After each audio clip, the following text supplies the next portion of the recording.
Hello. Hey, what's up? Hey, how's it going? It's going great. Good, good, good. Um, what is Sorry, fuck. I was trying to change my title. Okay. How you feeling? You're feeling good? Do you want to introduce yourself and what you want to chat about today, so the chat knows who you are? Yeah, so my name is Zacchaeus, and I am a church musician. I have studied all sorts of music. I have at the bachelor level, not any further. Hmm. Um, but in my career, I've been a choir and instrumental director. I've been a solo organist. I performed in 9 states and won awards. Um, I compose, and I've specialized in Gregorian chant and early music, as well as modern music to some degree. Um, so I was interested in reaching out to you because of your video from a week and a half ago or so, where you were talking about you were watching a video by Adam Neely, and he was talking about music theory. Yeah. Yeah, and I was curious, what parts of that video would you say you agree with? Because he had a lot of things to say about the whiteness of music theory that I'm not sure I would completely agree with. I think that when it comes to the study of a lot of art, not just music, we tend to have a very Eurocentric view of it. And I do agree that when most people talk about music theory, you're most likely talking about like the 18th, 19th century practices of like European musician and composition. That seems to be what music theory tends to be. I can't speak for every school, but I imagine that outside of like, say, Berkeley, you're probably not doing a bunch of studying of like other cultures of music or whatever until you get later on into your theory classes. And a lot of people have like a Western centric view of music theory. I think those general assertions are pretty fair. Sure, sure. Yeah, I would agree. I think that that's completely fair because we are studying mostly Western music in your average music school, Mm-hmm. um, as you've experienced yourself.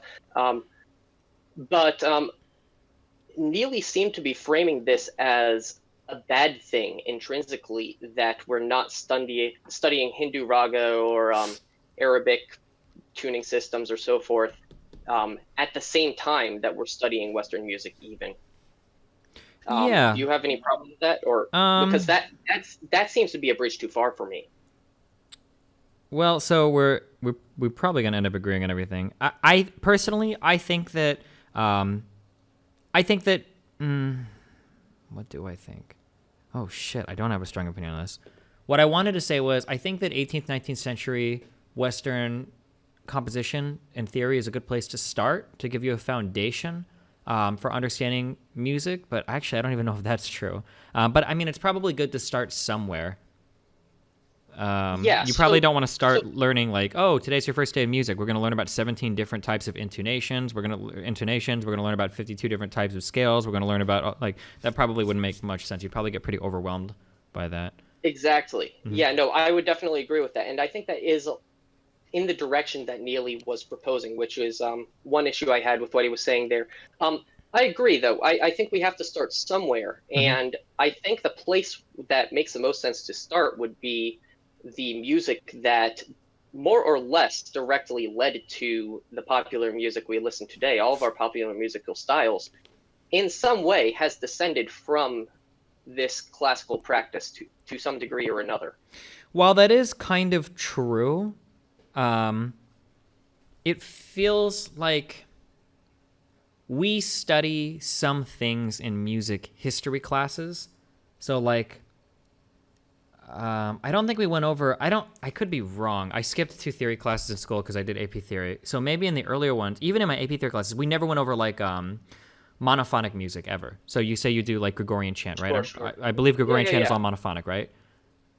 There are ways of doing it polyphonically, but yes, it originated as monophonic Yeah, music and is actually practiced that way. yeah. Yeah. I don't believe we ever studied monophonic music in any theory class I was ever in. We typically start with like I mean, like all of it is like you spend 4 years of music theory studying 5/7 chords essentially, and like ways of approaching them and Sure, resolving sure. them. Yeah, but Absolutely. we have like history classes for.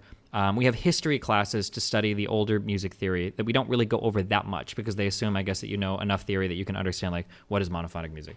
But it seems weird, I guess, that we spend so much time learning about the principles of 18th and 19th century composition when those principles don't really apply almost at all, kind of, to modern music. And it does seem to be like strangely Eurocentric, I guess. Yeah, go for it. Sorry, you can bridge off of that. Yeah. No. So I think that I mostly agree with what you're saying here. We're really getting very nuanced. But while music history classes go over these sorts of things, I agree. I think Neely's complaint might have been just that the music history classes don't do enough to expose the individual other musical systems, whether it be Gregorian chant or he spent a lot of time discussing Indian music. And if we're going to be studying another form of music like that and do more than just glance over it in a music history textbook, then it's really hard to cover such a thing well without doing it a disservice. I studied Gregorian chant for 6-7 years or so, and that's more or less what it takes to be able to collect and internalize a lot of the elements of that form of music. And I'd imagine it's similar in a lot of other forms of music. And so I don't think that your average music history class necessarily is equipped to include so much data on these different musical forms as perhaps Neely would like them to be. And I think that it would be good if students were to learn more about these other musical forms. But like I said before, we do have to recognize the fact that Western music is sort of the foundational musical form that all of our music in the culture today, for the most part, derives from. We can argue about the nuances and semantics of exactly how it was derived, but sure, classical music is all a study of the 5/7 to 1, but so is a lot of pop music at the end of the day. Oof, really? I feel like I have to hard disagree on that. Really? Yeah, I feel like most principles that I've learned, like 18th, 19th century composition, are totally irrelevant to today's pop music. In fact, I don't know if you ever hear a dominant 7. By classical standards, I almost feel like pop music today, some of it might even be considered atonal, because you lack any of the necessary cadences or resolutions to actually establish a key, right? Like your strong establishment of a key is usually some form of cadence where you resolve a dominant to a tonic, and those resolutions just don't exist in popular music today, no? Or that's how I feel.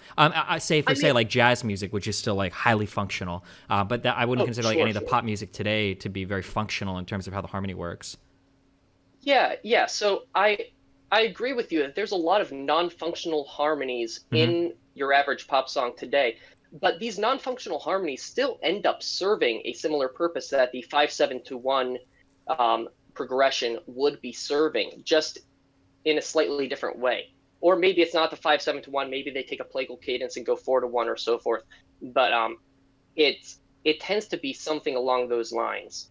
Yeah, sure. But I guess like you spend so much time studying like very specific ways of approaching and resolving 5/7s in classical theory that like today it's just like some like 1-6-4-5-1 or whatever. Like it's not going to be any type of like very complicated thing. Like you could learn most of these in like a month, right? If you have like a competent student, but you'll spend a lot of time learning about like, like secondary dominants for modulations. Nobody modulates with a secondary dominant these days. Like key changes just show up in pop music, oftentimes like completely unapproached. Yeah, stuff like that.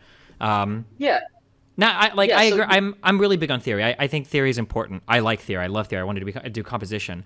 But I do think I do agree that a lot of Neely's video, especially with that one professor guy, was a little bit extreme. The idea that like, a lot of professors are like harboring this racism towards other society. Like I thought that was a little bit far. But I think it would be good to mention a lot of the times that like, hey, there's more than just like an even-tempered and a non-even-tempered. Fuck, I forgot the name of it.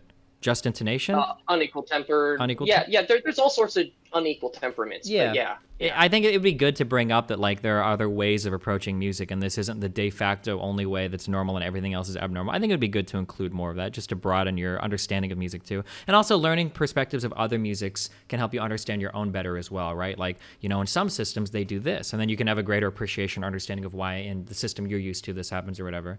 Yeah, it's probably about where I would settle, but I don't imagine you disagree too much with that. No, I don't really disagree with that very much at all. Mm-hmm. Although I do think that studying a lot of those things that you're bringing up as being not as relevant to music today, it turns out that it can be relevant. For instance, basso continuo, or you were mentioning secondary dominance and so forth. Mm-hmm. We don't see them in popular music very much today, but they're around once in a while.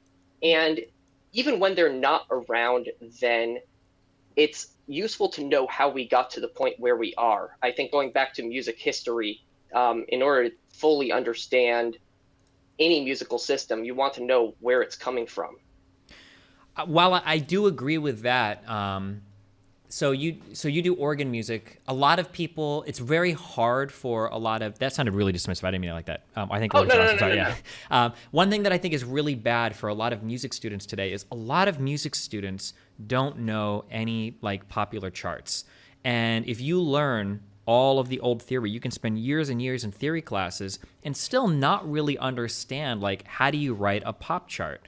Like a lot of people won't know this, and you can get really deep into theory. You can do all of your 18th, 19th century stuff. You can start to branch out into like the post-impressionist, serialistic, atonal, Arvo part, like all. You can go into all these. Those are all my favorites. Yeah, yeah, But yeah. There's a lot of interesting stuff there for sure. But you can dive through a lot. Sherburne, fuck, I forget the names. Like all of like, Schoenberg? yeah. All of the crazy atonal Yeah. guys. And you can come through all of that knowing a lot of theory knowledge. I feel like I had a decent amount of theory knowledge. And then somebody's like, hey, can you explain why, this song is popular and write something like it? And it's like, well, I never really learned, like, I remember the sonata format, but I don't think I could do like verse, chorus, verse. I don't know. I've just never really thought about that before. Like, you could have no idea whatsoever, like how like normal pop songs are written. And you can take a kid that's just been messing around with a guitar, for a year, and he could just like churn out like a million of these songs. And I feel like it's really important sometimes that when we learn theory in classrooms, it's not always connected sometimes to like modern art movements, which I think is really important. I feel like we spend a lot of time treating music as a museum that we kind of like learn and obsess over past, harmonic stuff, and then we don't really learn how to apply much of it to today's stuff, which I think can be kind of sad sometimes. I appreciate people that do it. Like Jacob Collier does a lot of theory, for instance, and then makes music and discusses it. I think that kind of stuff is really cool. Yeah. Mm-hmm. No, I would agree with you. I think that there's a bridge between the practical application of music and the theoretical knowledge of music Mm-hmm. that definitely has to be crossed. And if you only have theoretical knowledge of music, then what you're doing in music is going to be very incomplete. I think, though, there's also a point where if you don't have theoretical knowledge of music, once in a while you can have a child prodigy of some sort that can come up with the next greatest pop hit, Mm-hmm. your William Eyelashes or whatever. Mm-hmm. I don't know pop music, but that's uh, that's its own special case. And if you were to ask that person to replicate what they're doing themselves, I'm not completely sure they would be able to do so very well without enough of a theoretical background, or at least an implied theoretical background. There's something to be said for if you're just sitting at a piano every day and just tinkering around with it forever, eventually Mm-hmm. you'll be able to have an idea of how it works. But the classroom knowledge, while not essential, of course, to appreciating or even producing it to some degree, still definitely has very real effects in what you're going to take with the music, especially when I would say when you're studying pieces you're not as familiar with. Yeah, I 100% agree. Yeah, I feel like the ear and the theory are both like equally important. Yeah, are equally important things to study. That you should have a good ear to pick up chord progressions and notes and everything, for things like transcription. But it's nice to have theory too, because rather than looking at a jumble of notes and just saying, oh, well, I like these jumble of notes, it's nice to be able to identify like, oh, I like these because it outlines this chord and it outlines this progression. And I think that's really cool that having the theoretical foundation can help you translate those ideas into more formats or help you find them easier or understand them better. Yeah. Absolutely. Yeah, I would agree with that. Mm-hmm. I'm curious, when you were in music school, were all the students there good at their ear training? Because in my experience, I have not seen very many music students that were good at ear training themselves. No. The only ones that were good with their ears were some of the vocal majors, but the vocal majors couldn't do fucking written anything to save their fucking lives.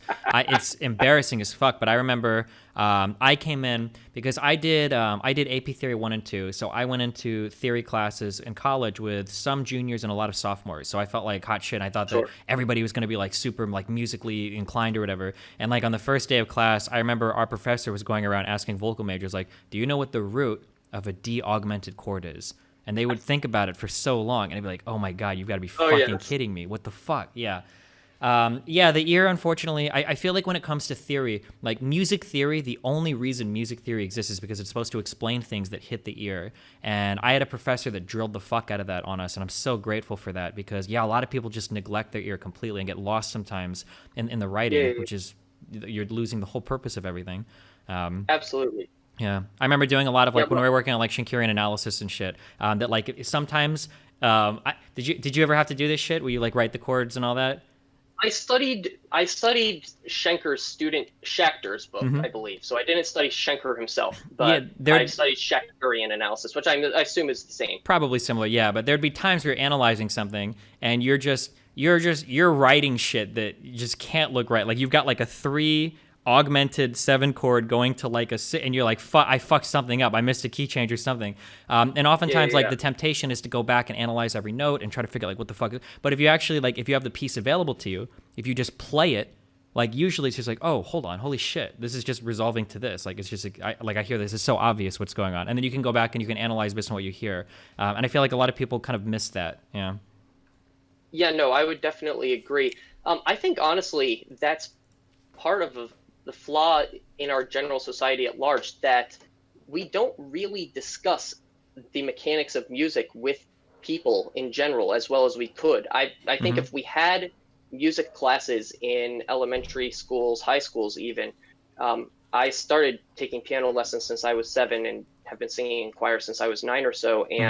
and I'm really grateful for that because I was able to get into college and actually feel like I knew something instead of being a complete beginner like the rest of those guys. Yeah. Because it was embarrassing, honestly, to sit there and listen to them try to match pitch with a piano Oh man, yeah. And sometimes. when you're in college, you should be singing at least like intervals and shit, Exactly. not matching pitch. Yeah. Absolutely. Mm-hmm. Absolutely. Yeah, it's a lot of secondhand embarrassment there. Mm-hmm. Um, yeah, I'm a little concerned if that's the best music students we can get, what we're doing with the rest of the people in the world. And I wonder if that's part of the reason why better music isn't as prevalent in the world today. Whether if people actually understood music better, whether they might be willing to listen to better music once in a while. And of course, everybody Mm-hmm. consumes junk food, but Yeah, I mean, I think it's a combination of things. One thing that is kind of like true of like every art form in the universe is that like once something becomes commercialized and once you have the technology to pump this out to as many different customers as possible, you typically want something that is as easy and accessible and palatable to as many people as possible. And I think that that's kind of probably led to the like it's heavily influenced the way that we consume media. Like if I have the choice between and I'll admit I fall prey to this myself. I'm not saying that I'm above this, sure. but like if I have the choice between putting on like 20 lo-fi hip hop playlists or whatever versus listening to a piece of music that is kind of challenging, but I might actually have a great appreciation for, it's way easier to just throw on like the lo-fi hip hop and be like, oh fuck it, this sounds nice. Like these are my major minor sevenths, it's good, and then be done with it. As Yeah, yeah, opposed to yeah. like challenging yourself a little bit with music and then coming away with like a deeper appreciation for something. Yeah. Yeah, no, I agree. I mean, I'm going to be honest, I don't actually listen to music whenever I'm actually trying to get something done because I find I will either pay too much attention to the music or be mad that I'm not paying more attention to the music. Mm-hmm. So I definitely feel you there. Um, but even so, even if we want to have music be a common denominator sort of a thing, don't you think that that denominator could be increased if we were to improve people's understanding of music in that way?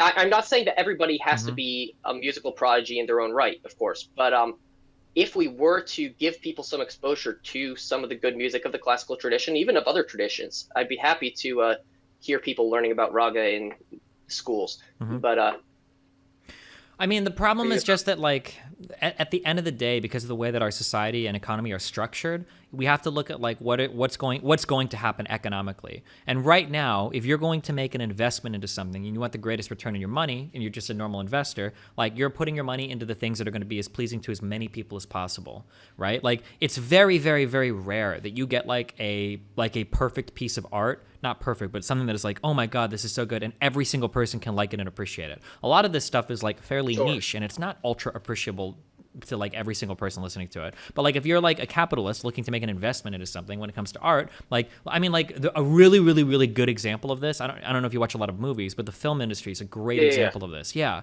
Marvel movies are such a safe bet. Put superheroes on the screen, do like Avengers and put lots of superheroes on the screen. Absolutely. Like how many Absolutely. and because these are safe bets and everybody likes it. It's easy to watch it. It's none of the content is very challenging. Like you don't have to think about it much. It's just you turn your brain off and you enjoy it for a while, and that's where all the money goes. If people appreciated more content, I don't know if that would change the behavior of like the market much. I would hope it would. It'd be cool if it would. I'm just not 100% sure. Yeah. I'm just envisioning a world where, to use your example, let's say everybody were to understand French 1930s filmography really intensely, at a level that people in the world don't right now. Don't you think we might see more movies in a similar vein to that? You know, I think that there could be some cross-pollination there if we were to culturally prioritize a little bit more the study of high art. And of course, I'm not trying to be an Eric Stryker when I use this kind of language, but there is something to be said about the classical tradition and the forms of music it employs, the techniques and so forth, much of which has been lost in our popular music today.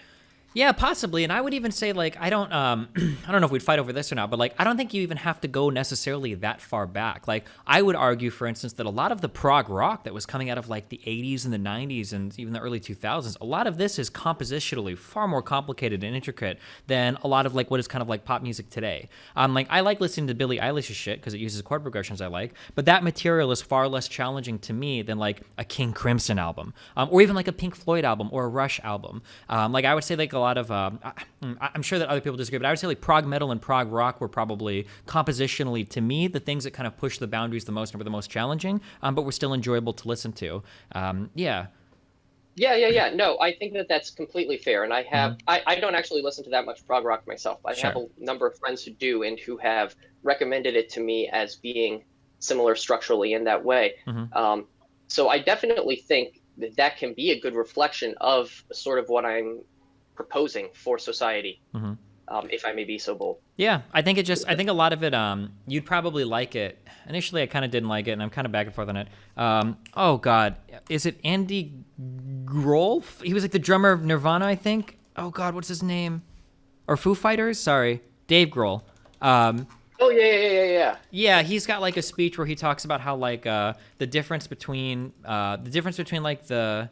Is it Grohl? I don't know how to pronounce his name, sorry. The difference between like how musicians used to work like 20, 30 years ago is usually like people pick up instruments, they start playing, they enjoy it, blah, blah, blah. And then they, they form bands and all this stuff would happen. Versus today, everything is so much more commercialized.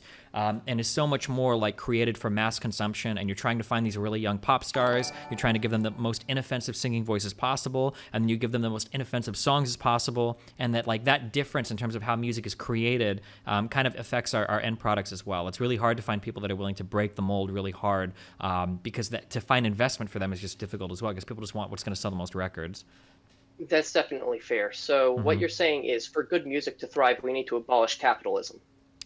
I mean, I think capitalism is a really good way of making money and allocating funds to things that need funding. Absolutely. But I think I think that people like I live in a capitalist world, but my content is not like capitalist. Like I think people should be a little bit more willing to branch out. Like don't be a consumer, I guess is what I would say. Consumerism is very cancerous. I don't know if it's necessary for capitalism to survive. Maybe it is, in which case we have to get rid of capitalism because it's destroying the arts. But yeah, I would say that like the hyper capitalist drive to maximally profit off of every investment is very counterintuitive to how art should be, right? Like art should be a ton of failure and a ton of horrible, boring shit and a lot of experimentation. And these are things that you don't want to do with money. You don't want to experiment with money or fail a lot. Yeah, you just want like the easy investments that get you the highest return, which is what we don't usually want with art. And the good thing about music historically too is that it never really was about the money. It was always commissioned by rich people who had so much money that they could just throw it around, and they were able to privately fund all of the things that we really need now. Now that we're in an age where crowdsourcing, crowdfunding, or finding a particular niche audience, one or the other, is really required, the niche becomes more niche and the popular becomes more banal in a lot of cases. Yeah, and then I wish something kind of along that vein. I had a conversation with a guy that talked a lot about the difference between. Have you ever heard of the terms cultivated or vernacular music? Yeah. So what you're talking about is that was a good talk on your end, not in his, but. Oh, okay. I mean, I found a lot of what he said interesting. At least it gave me a new understanding of like why we remember certain pieces versus like comparing the cultivated music of the 1800s to the vernacular music of today isn't necessarily the fairest of comparisons. But one thing that I think is kind of half interesting and half sad. I don't know what kind of music you play or enjoy playing, so this might be incredibly insulting. But I think it's really sad that when we're putting public funds into music, all of it is just going into music preservation and music museums rather than like trying to create like newer forms of like cool shit. That's something that has always really bothered me. That like all the public funding that goes into music is like, let's play this, Bach symphony like for the trillionth time, or let's play this, Beethoven thing for the trillionth time because everybody recognizes it and likes it. And it's like, okay, but like, I mean, like music is a very living, breathing thing. Like, couldn't this money go into like creating like new form, like commissioning some new cool shit? Like, it should be possible. Yeah, and that's a really difficult question too, because of course, in today's consumerist culture, we do want to make sure that the old standards are still played, so that people will still keep pumping money in to hear the sort of thing they already know they'll like. And the classical canon, while not having standards quite as strict as jazz or even barbershop, there still are a number of pieces like Beethoven's Fifth Symphony that are universally noted as being great works of the literature. And there's a lot of stuff missing, even in the historical record, that would be very good to hear more of, to say nothing of new compositions, which I would be a big advocate for as well. But the difficulty there is finding that balance in society where we can have enough of both to satisfy everybody. And I think a lot of the problem really is just we don't have enough of either. And if we were to increase the overall amount, perhaps we could improve the overall quality and the general balance there. Yeah, maybe. Yeah. One thing I'm working on at my church right now is we're trying to get a performance schedule set up for next summer to have a bunch of people come in and perform all sorts of new music, old music, but to get as much of that music out there as possible, because I do think that is one of the important things that we need to do to make this this classical music scene actually more relevant and more broadly accessible. Yeah, I'm really happy that in the jazz scene now, we're starting to get a few new popular jazz groups. I don't know if you've heard of Snarky Puppy or Bad Bad Not Good. I'm honestly not knowledgeable about jazz at all. Gotcha, yeah. It's one of my biggest flaws as a musician, I consider. One of my teachers is an excellent jazz pianist, and I admire him greatly, and I've always wished that I could get to that level. But you said Snarky Puppy. Yeah, Snarky Puppy and Bad Bad Not Good are two. They're new groups, but they do jazz, but it sounds like very like modern. So I think that's really cool. I think that there's a lot of like cool compositions that could be written, like even in the style of like maybe not 18th century, but like 19th or 20th century, like writing, like like if Holtz was alive today, writing stuff like The Planets for like movie theater, like Yeah. film scores, like that stuff. Like I really respect John Williams. I think he's a really cool composer. Oh yeah, But yeah. I think I almost said Zimmerman. I think Hans Zimmer, represents like our shift towards more like inoffensive background, ambient. I would agree. I would Yeah, agree. and I like them As both. an I mean, I organist. love me some Zimmer scores. Like my favorite Zimmer score, the ones I like the most are usually the ones where he takes the most risks. So, for instance, like I think the Interstellar score was really cool. I think the including of the organ in that was something that I wouldn't have expected from Zimmer. I thought it would have been more like the Batman music, where it's all like electronic and then strings. Sure. Yeah, no, as an organist, the Interstellar score was it was interesting to see that done, but it was a little disappointing to hear so little done with the instrument because there's a lot of nuance you can get out of an organ. It's basically an orchestra in itself. Yeah, But I mean, it was a Zimmer score. We're not going to get anything too complicated. yeah, exactly. It did get to that point where it was reaching the banal level of the culture. But what can we do? Yeah. Okay. Well, hey, anything else or? I think that's about it. Do you think Schenker is racist the way Neely seems to think? I just don't have the background. Or, But when it comes to or like, shall we say, granted that Schenker was racist, because I think Uh-huh. Neely did quote a couple of letters of Schenker that clearly were racist statements. Do we have to reject him just because he was racist, or reject his work even? We can reject him as a person while still, I would like to say, we could still keep his work as something valuable for what it is as an understanding of music theory and composition and so forth. yeah, I'm a huge like moral relativist. I'm not gonna like throw away everything somebody contributed just because they were born in the 1800s or 1900s. I don't know. Like sometimes people have shitty parts of them, but that doesn't necessarily comment or reflect on every part of what they contribute to. I think that's a really silly way of feeling things. So, yeah, no, I mean, Yeah. I think there's some value that you can get out of people that might have otherwise had bad moral views. Sure. That's fair enough. So I understand you played saxophone. Yeah, but that's what I went to Do you ever college for. play anymore? No, I haven't in a long time. What would it take to get you to go back? I need people to play with. When you play horns, it's just really hard to play unaccompanied. It's just That's fair. yeah. Yeah. That's why I Yeah. like piano so much more. It's like even though I'm a million times worse at piano than I was at saxophone, it's very easy to play piano unaccompanied and have fun on your own. It's very, very hard to do that with a horn. No, that makes sense.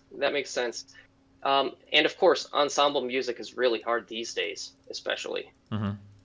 Yeah. But I'd be thrilled to see Epic Sax Guy Destiny sometime if you ever pull it back out. I think that would be very entertaining. Well, if I ever move in with a group of musicians or something, I'll.